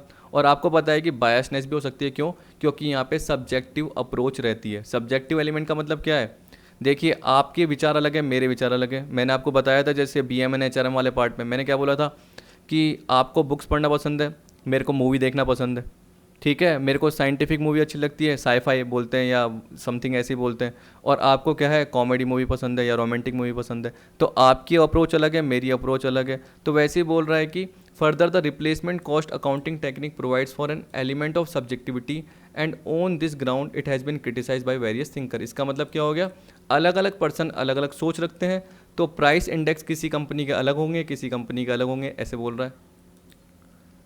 और ये मान के चलिए कि बायसनेस भी आ सकती है कि मैं अलग सोच रहा हूँ, सामने वाला अलग सोच रहा है, मैं कंपनी के बेनिफिट के हिसाब से प्राइस इंडेक्स वैसे सोच रहा हूँ और वैल्यू बढ़ा दी मैंने फालतू की, ठीक है, और सामने वाले ने क्या कर दिया, दूसरी कंपनी ने वैल्यू कम कर दी। तो आपको पता है कि सेम असेट्स हमारी भी सेम है, उसकी भी सेम है, लेकिन क्या अलग अलग दिख रही है। तो जो यूज़र है वो एक तरीके से कन्फ्यूज़ हो गया, अगर वो सामने वाली कंपनी की इन्फॉर्मेशन देख रहा है, आपकी भी देख रहा है। Depreciation replacement of fix asset, ये बोल रहा है another problem posed by the price level changes is that how much depreciation should be charge on fix asset and more so by inflation. देखिए मैंने इतने सारे पार्ट प्रोवाइड किए हैं, ये किसी ने पार्ट आपको प्रोवाइड नहीं किए होंगे, जैसे ये एक्स्ट्रा पार्ट प्रोवाइड कर दिया, मॉनेटरी नॉन मॉनेटरी का प्रोवाइड कर दिया, जिससे आप थोड़ा और सीख सकें, ठीक है। तो ये बोल रहा है कि जो प्राइस लेवल चेंजेस का मतलब क्या होता है, इन्फ्लेशन ही बोलते हैं। तो ये बोला another problem posed by the inflation is that how much depreciation should be charge on fix asset. The purpose of charging depreciation is twofold. अब देखिए डेप्रिशिएशन को चार्ज करने का पर्पज क्या होता है, आप ये बोल सकते हो कि एक तो ट्रू एंड फेयर व्यू दिखाए फाइनेंशियल स्टेटमेंट का, और जब एसेट को रिप्लेस करने की बारी आए, कहने का मतलब हम बोल सकते हैं एसेट की लाइफ एक्सपायर हो जाए, तो उसके बाद जो भी इसको रिप्लेस करने का पार्ट आए तो हमारे पास सफिशिएंट फंड अवेलेबल हो, इसलिए हम क्या करते हैं, डेप्रिशिएशन प्रोवाइड करते हैं, जैसे प्रोविजन फॉर डेप्रिशिएशन, एक्यूमुलेट का पार्ट करते हैं, यही तो आप करते हैं। उससे रिलेटेड आप रिप्लेसमेंट रिजर्व भी बना सकते हो, तो आपने एसेट रिप्लेसमेंट रिजर्व बना दिया, ये करते हो। डेप्रिशिएशन जब चार्ज करते हो तो आप क्या करते हो, उसको पीएनएल में दिखाते हो, ट्रू एंड फेयर व्यू दिखाने के लिए। पर ये बोल रहा है depreciation charge on historical or original cost does not serve any of the two purpose. तो डेप्रिशिएशन जब भी चार्ज करेंगे किसके बेसिस पे, हिस्टोरिकल या ओरिजिनल कॉस्ट के बेसिस पे, तो वो कभी भी ये दो पर्पज सर्व नहीं करेगा, ठीक। तो इस बेसिस पे हम क्या बोलेंगे, another problem posed by the price level changes is that how much depreciation should be charge on fix asset. क्योंकि जब आप ओरिजिनल कॉस्ट के बेसिस पे चार्ज करोगे तो अच्छी बात है, क्योंकि आपको पहले से वैल्यू पता है। लेकिन इन्फ्लेशन के केस में कम हो रही है, ज़्यादा हो रही है, तो कितना प्राइस चार्ज करें, मेन डिफिकल्टी ये रहती है। तो जब भी आप लिमिटेशन का पार्ट बोलोगे तो क्या बोल सकते हो कि डेप्रिशिएशन कितना चार्ज करेंगे, वो डिफिकल्टी रहेगी। अब देखिए यहाँ पे मेन डिफिकल्टी और दे दी, क्या बोल दिया, it is not possible to find accurately the replacement cost till the replacement is actually made. क्योंकि आपको ये नहीं पता कि कितना डेप्रिशिएशन चार्ज करना है, तो रिप्लेसमेंट का पता करना भी मुश्किल है। क्योंकि यहाँ पे बोल दिया ना कि हिस्टोरिकल ओरिजिनल कॉस्ट पे चार्ज करोगे तो आपको एक तरीके से थोड़ा अंदाज़ा हो जाएगा, लेकिन इन्फ्लेशन कम ज़्यादा हो रहा है, तो कितना पर्टिकुलर रिप्लेसमेंट का पार्ट रहेगा वो पता करना मुश्किल है, क्योंकि डेप्रिशिएशन ढंग से चार्ज नहीं कर पा रहे इन्फ्लेशन में। The replaced new asset are not of the same type and quality as old asset because of new development and improved quality. इसी तरीके से बोल रहा है कि जो भी रिप्लेस न्यू एसेट होगी वो सेम टाइप और क्वालिटी की ज़रूरी नहीं है हो, क्योंकि आज के हिसाब से डेवलपमेंट और टेक्नोलॉजिकल चेंज हो गए, तो क्या पता आपको कॉस्ट में ही सस्ती मिली हो, ये भी हो सकता है, और क्या पता आपको महंगी मिली हो लेकिन उसमें क्या है इम्प्रूवमेंट हुआ हो और टेक्नोलॉजिकल डेवलपमेंट ज़्यादा हुआ हो। Income tax act 1961 does not provide for any other method than the actual cost method. तो जनरली जब भी डेप्रिसिएशन चार्ज करने के लिए बोला जाता है तो किस पे बोला जाता है, कॉस्ट पे चार्ज करने के लिए बोला जाता है। फिर उसकी WDV आती है, मतलब बुक वैल्यू आती है। फिर हर बुक वैल्यू पे जनरली क्या होता है, रिटर्न डाउन वैल्यू मेथड यानी डिमिनिशिंग बैलेंस मेथड लगता है। ये हो गया। तो आप इन्फ्लेशन पे डेप्रिसिएशन को चार्ज कर नहीं सकते। Fix asset should not be written up in the balance sheet when the prices are not stable.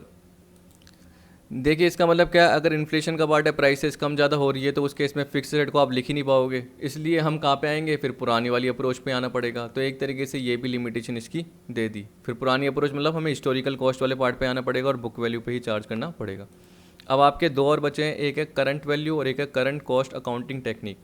अब देखिए करंट वैल्यू जो टेक्निक है उसमें याद रखना कि आपने जो फर्स्ट और सेकंड मेथड देखा उसमें बैलेंस शीट भी बोल रहा है और P&L भी बोल रहा है, ये याद रख लेना। और जो ये फोर्थ मेथड है इसमें भी बैलेंस शीट और P&L बोलेगा, लेकिन जो थर्ड मेथड है इसमें सिर्फ किसकी बात करेगा, बैलेंस शीट की बात करेगा, यानी एसेट्स और लायबिलिटी की बात करेगा। और उसको बोलेगा आज की करंट वैल्यू पे लो, मतलब मार्केट वैल्यू पे कैलकुलेट करो। क्या करो, मार्केट वैल्यू पे कैलकुलेट करो। जैसे देखिए आपने मेरा एग्जाम्पल देखा, मैंने आपको बताया था कि सेल कितनी है 60 लाख की। वापस देख लेते हैं एक बार हल्का सा, 1 मिनट ही लगेगा बताने के लिए। तो सेल आपका, और फिर मैंने आपको बोला कि जो इंडेक्स कॉस्ट ऑफ एक्विजिशन है जो मशीनरी से रिलेटेड है वो हमने कैसे निकाली, कि यहाँ पे लिख लेता हूँ 10 लाख का पार्ट था और मान के चलो कि 100 इंडेक्स था उस वक्त, लेकिन आज के हिसाब से हमने क्या बोल दिया, उसका हो गया 400, तो वो हो गया कितना, 40 लाख। ये हो गया, ठीक है। तो ये मेथड जनरली ये बोल रहा है कि आपने इसको 40 लाख पे ले लिया आज के हिसाब से, इंडेक्स के हिसाब से, जबकि आपने बेचा तो 60 लाख पे है। तो इसका मतलब आपने जो इंडेक्स अप्लाई किए थे वो तो आपके सही नहीं है, आपने गलत इंडेक्स अप्लाई किए हैं। क्योंकि अगर आप 60 लाख में बेच रहे हो और 20 लाख का मार्जिन कमा रहे हो, तो आप तो जो इंडेक्स कॉस्ट के हिसाब से आज जो उसकी वैल्यू बताते वो तो आप 600 बोलिए इंडेक्स, आपका तो 400 आ रहा है। कहने का मतलब आप जो इंडेक्स का पार्ट ले रहे हो करंट परचेजिंग पावर टेक्निक में फर्स्ट वाले में, तो उसकी वजह से आपका जो वैल्यू है उसमें भी तो डिफरेंस आ रहा है। तो ये डिफरेंस तो आना नहीं चाहिए था, क्योंकि मार्केट प्राइस का मतलब क्या है कि जनरली जो बेचेंगे मशीनरी को तो कितने मिलेंगे, जबकि आपको तो मार्केट प्राइस के हिसाब से ही दिखाना था। क्योंकि आप क्या बोलना चाहते थे कि करंट पर्सपेक्टिव में क्या वैल्यू चल रही है इन्फ्लेशन में, तो आप यही चाहते हो। तो इन्फ्लेशन में एक तरीके से बेटर टेक्निक है, ये बोल सकते हैं। बस थोड़ी सी लिमिटेशन क्या हो गई, यहाँ पे P&L का पार्ट नहीं लिया इस टेक्निक में, तो ये इंप्रूवमेंट इसमें आ गया करंट कॉस्ट में। और सेम टू सेम पार्ट है, ये भी सेम है ये भी सेम है, लेकिन यहाँ पे सिर्फ बैलेंस शीट का पार्ट लिया गया और यहाँ पे बैलेंस शीट और P&L का पार्ट। तो ये बोल रहा है कि अब क्या करो, आप करंट वैल्यू लो, मार्केट वैल्यू लो, इंडेक्स का पार्ट मत लो, ऐसे बोल रहा है। तो यहाँ पे बोल रहा है the value of the net asset at the beginning and at the end of accounting period is ascertain. इसका मतलब नेट असेट जो भी आपके पास जितनी भी बिजनेस में, उनकी वैल्यू देखी जाएगी बिगिनिंग में और एंड में देखी जाएगी। And the difference in the value in the beginning and the end is termed as profit or loss as the case में भी। वही देख लिया, बस सीधी सी बात है। तो बिगिनिंग की वैल्यू देखी, एंड की वैल्यू देखी, और उसके बेसिस पे क्या बता दिया, प्रॉफिट और लॉस कितना हो रहा है। In this method also like replacement cost accounting technique it is very difficult to determine relevant current value and there is an element of subjectivity in this technique. तो जैसे आपके second method में बोल दिया कि सब्जेक्टिविटी यानी biasness का part आ रहा है, क्योंकि वहाँ पे कौन सा था, वो रिप्लेसमेंट का पार्ट था। रिप्लेसमेंट आपको बताया, मैंने बताया कैसे, इंडिविजुअल प्राइस इंडेक्स की बात कर रहे हैं, हर एसेट्स का अलग अलग ले रहे हैं, तो बायसनेस हो सकती है। क्या पता किसी में एक तरीके से हम बोल सकते हैं हाँ हमने ज़्यादा वैल्यू ले ली और किसी में हमने क्या कर दी, कम वैल्यू ले ली, ऐसे हो सकता है। तो वैसे ही यहाँ पे भी सब्जेक्टिविटी, सबके आइडिया अलग अलग हैं। उस बेसिस पे क्या हो सकता है कि जो भी पर्टिकुलर कंपनी में मेजर कर रहा है नेट एसेट की वैल्यू को बिगिनिंग में और एंड में, तो उसकी अप्रोच अलग हो सकती है। क्या पता दूसरी कंपनी देख रही है लॉस का पार्ट और आप देख रहे हो प्रॉफिट का पार्ट, जबकि दोनों की एसेट सेम मैच कर रही है, यानी आइडेंटिकल लग रही है फिर भी।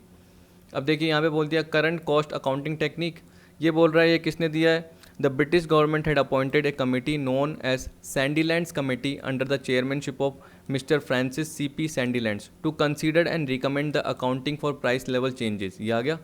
The committee presented its report in the year 1975 and recommended the adoption of current cost accounting technique in place of current purchasing power और replacement cost technique for price level changes। देखिए याद रखना, price level changes क्यों बोलते हैं, क्योंकि आपको पता है कि प्राइस के लेवल में चेंज हुआ तब जाके तो आप इन्फ्लेशन का पार्ट कर रहे हो, तो इसलिए प्राइस लेवल चेंजेस अकाउंटिंग भी इसको बोलते हैं, इन्फ्लेशन अकाउंटिंग को। एग्जाम में आ सकता है, पूछ लिया आपने, बोला सर पता ही नहीं है इसलिए। The crux of the current cost accounting technique is the preparation of financial statements. आ गया। तो थर्ड वाले में क्या था, सिर्फ बैलेंस शीट, एसेट और लाइबिलिटी बोल रहा है, यहाँ पे क्या बोल रहा है, बैलेंस शीट और पीएनएल ऑन करंट वैल्यू। अब देखिए वहाँ पे भी करंट वैल्यू थी और यहाँ पे भी करंट वैल्यू, तो on the current value of individual items and not on the historical or original cost, यानी ये वाला पार्ट नहीं ले रहा, ठीक है, और वो मार्केट वैल्यू को ही कंसीडर कर रहा है। एसेंशियल कैरेक्टरिस्टिक क्या है ये देख लेते हैं। The fix assets are shown in the balance sheet at their current value and not on historical cost. अब वही दिक्कत आ गई, अगर इस बेसिस पे लेगा तो हम क्या बोलेंगे, डेप्रिसिएशन। पर देखिए क्या बोला, depreciation charge on the current value of the fix asset and not on original cost. अब करंट वैल्यू पे लोगे तो इनकम टैक्स मना करता है, तो थोड़ी दिक्कत ये हो जाएगी।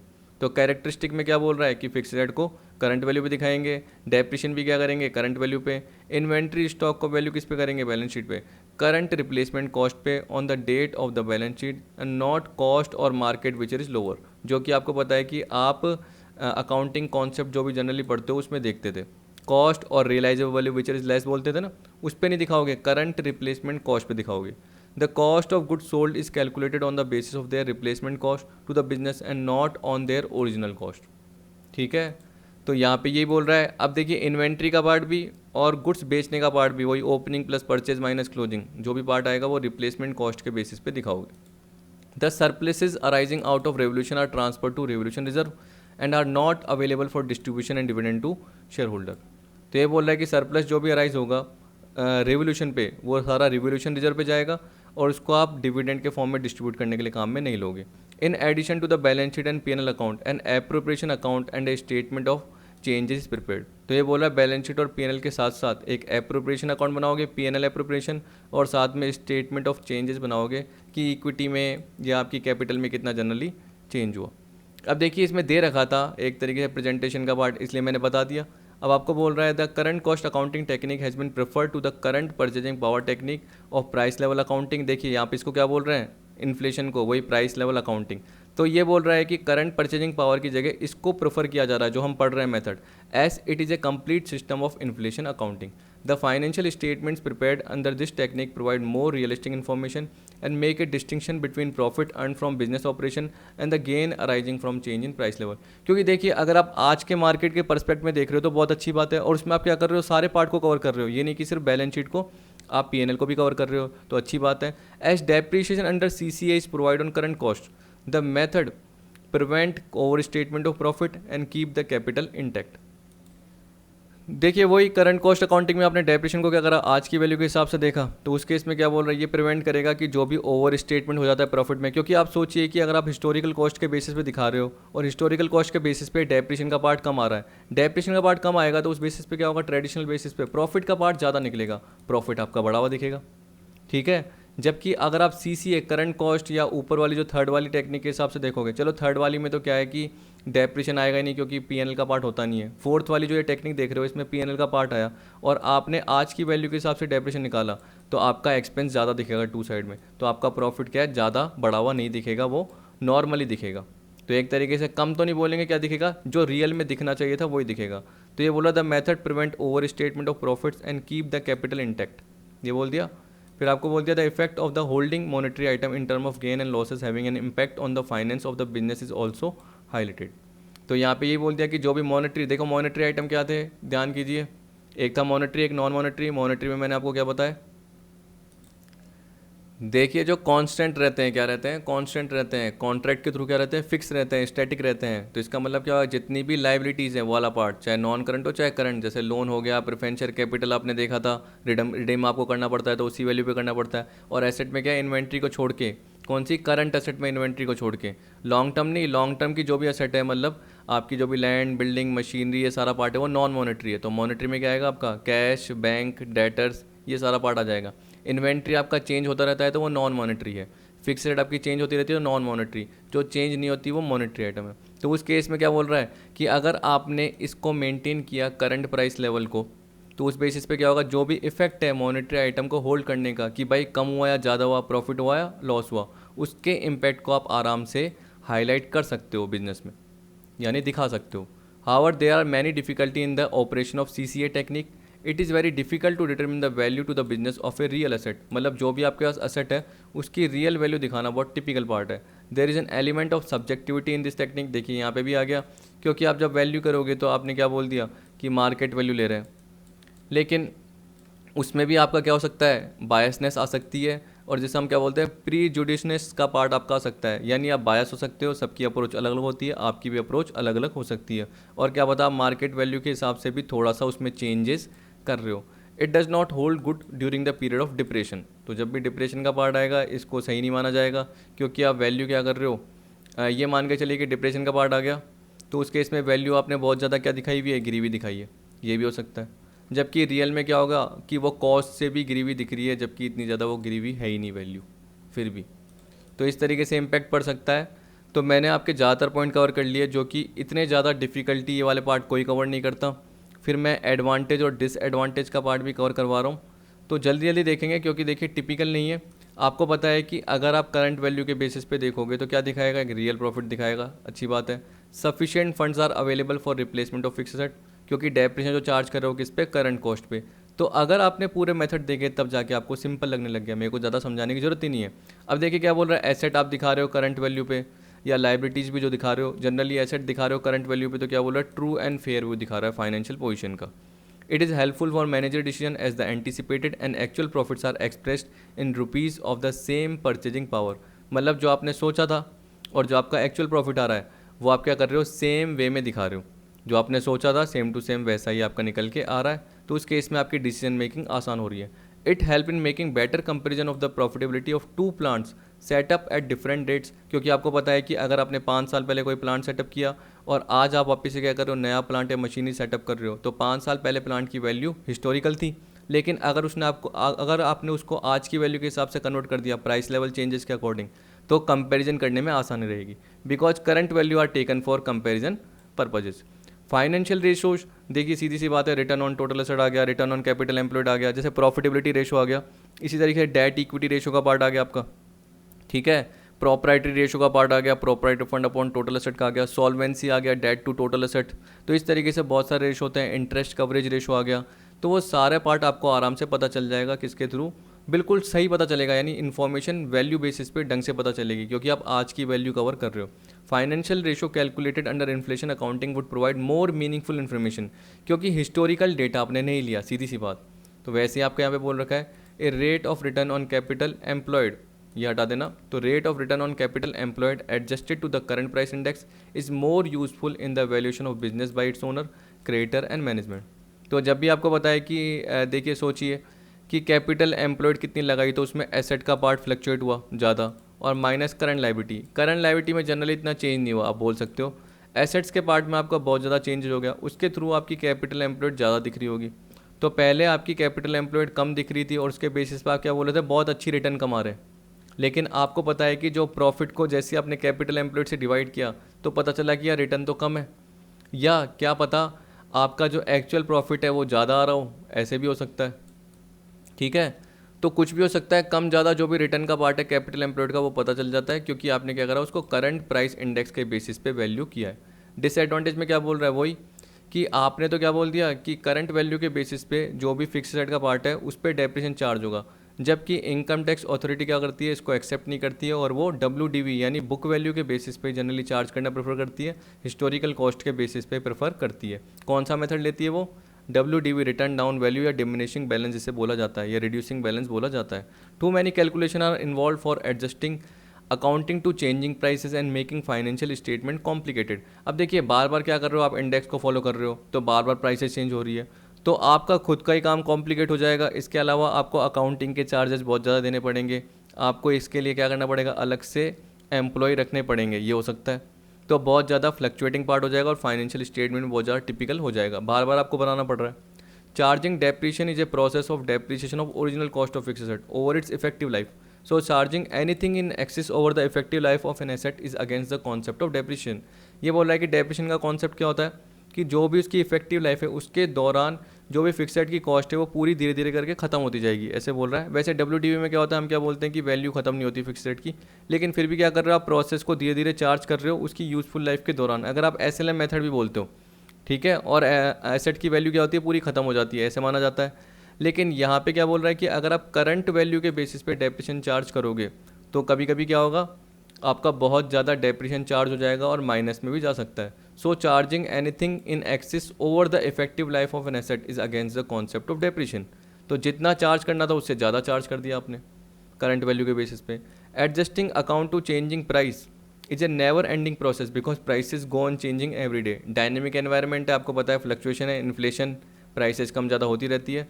तो इस केस में क्या है, बहुत टिपिकल पार्ट हो जाता है। Inflation accounting not free from prejudice, इसका मतलब वही सब्जेक्टिविटी अप्रोच रहती है, अलग अलग पर्सन के अलग अलग आइडियोलॉजी है। तो आप अलग सोच रहे हो, मैं अलग सोच रहा हूँ, तो उस बेसिस पे आप सोच सकते हो कि अगर मैंने रिप्लेसमेंट कॉस्ट टेक्निक ली तो जो इंडिविजुअल प्राइस इंडेक्स है मैं अलग असेट्स पे अलग ले रहा हूँ, आप अलग ले रहे हो। यानी मैं जो असेट्स है उस पर क्या कर रहा हूँ, जैसे मान के चलो कि 120 इंडेक्स ले रहा हूँ और आप क्या कर रहे हो 130 ले रहे हो, ऐसे हो गया। तो बायसनेस हो सकती है, किसी पर्टिकुलर प्राइस को हम देख रहे हैं कि बहुत ज़्यादा फ्लक्चुएट हो रही है, उसके बेसिस पे हमने अलग ले लिया, आपने अलग ले लिया। Distribution of dividend on the basis of profit shown under this system is not desirable. ठीक, ये बोल रहा है कि जो भी डिस्ट्रीब्यूशन डिविडेंड होगा किसके बेसिस पे, प्रॉफिट के बेसिस पे, इस सिस्टम में डिजायरेबल नहीं होता। Lower depreciation will be charge in time of deflation, it will increase profit which will lead to payment of excessive dividend. देखिए डिफ्लेशन का पार्ट, डिफ्लेशन का मतलब क्या हो गया, वैल्यू कम हो रही है, वैल्यू कम होगी तो जो भी मशीनरी या जो भी फिक्स रेट का पार्ट है आपने कम दिखाया तो उस पर आपने कम डेप्रिसिएशन चार्ज किया इस इन्फ्लेशन अकाउंटिंग के अकॉर्डिंग, जिससे क्या हो गया, आपका प्रॉफिट बढ़ गया। प्रॉफिट बढ़ेगा तो उस केस में क्या होगा, शेयर होल्डर बोलेंगे यार इतना प्रॉफिट है, तो वो क्या करेंगे, दूसरी फॉर्म में जाने की करेंगे। अगर हम डिविडेंड नहीं देंगे तो उस केस में हमें क्या करना पड़ेगा, डिविडेंड देना पड़ेगा नॉर्मल से ज़्यादा, पहले जैसा सोच रहे थे उससे ज़्यादा देना पड़ेगा, नहीं तो शेयर होल्डर दूसरी कंपनी में क्या कर सकते हैं, ट्रांसफ़र हो सकते हैं, ये खतरा रहेगा हमें। इस तरीके से इतने सारे पार्ट आपके आ गए। तो आई होप आपको पूरे पार्ट समझ में आ गए होंगे। अगर आपको और कोई भी पार्ट दिखते हैं तो ज़रूर बताइएगा, वो भी कवर करने की कोशिश करेंगे। ठीक, तो वीडियो देखने के लिए थैंक यू।